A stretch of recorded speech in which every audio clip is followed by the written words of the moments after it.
So today I have a very simple tip for your router, for handling it actually, that's going to make a huge difference in your work. It's a very simple trick, but let me show you the problem and then we'll talk about the solution. So as you can see here, I'm in the middle of the project and it's just to store paperwork and whatnot, a little simple file system. And as you can see, I have 6 dados here. The thing is, I wanted to make sure that when I was cutting the dados that they were perfectly straight. And the thing is, if you mishandle the router, they're gonna go off course and then these won't line up well and they're not gonna come out very easily. So let me show you the solution. First thing I wanna note is that you're not gonna run the router in this direction. I'm just showing you guys what it would look like from your perspective. So what you do is you wanna have the pressure on this side first, and then when you get to the end, that's where you're going to switch. So as you push it along, you're gonna want to then put pressure on the back side, and that way it comes off nice. Thing is, if you don't do that, it could wobble and then you won't get a straight line. So let me show you how that actually looks. All right, so this is how you should properly run it. Now, again, I'm gonna put the pressure here, and then as I get to the end, I'm gonna reverse the pressure.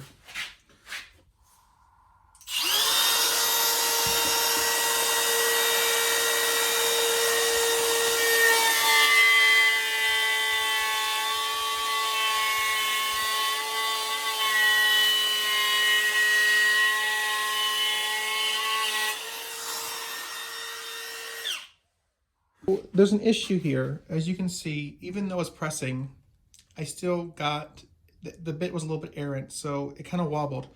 Now the thing is, why did that happen? That happened because our fence is quite small. So let me show you a fix to give it more support. I mean, you could over time get better with it, but there's, I think, an easier solution. So to add stability, we're just gonna add an auxiliary fence. Now, you could bore holes in here and then fix it permanently if you wanted to, or not permanently, but be able to use it on and off. I'm just going to use some double-sided tape. It's what I got around. It's pretty accessible. And then I'm just going to cut a small strip. That way it stays. Take a little wipe.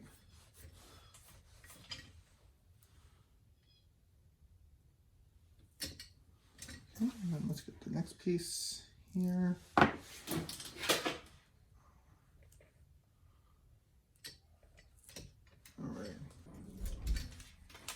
right, so now we'll attach the fence.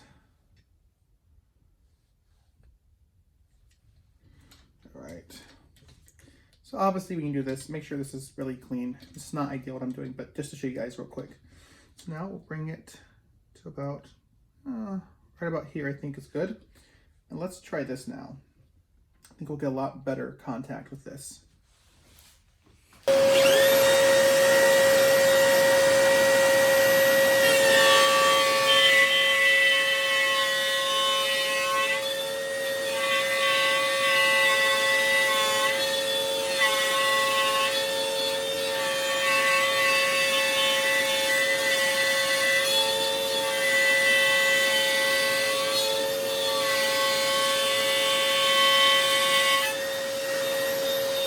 Here is the little short fence as it comes from the OEM, and then here's with the auxiliary fence that we added on.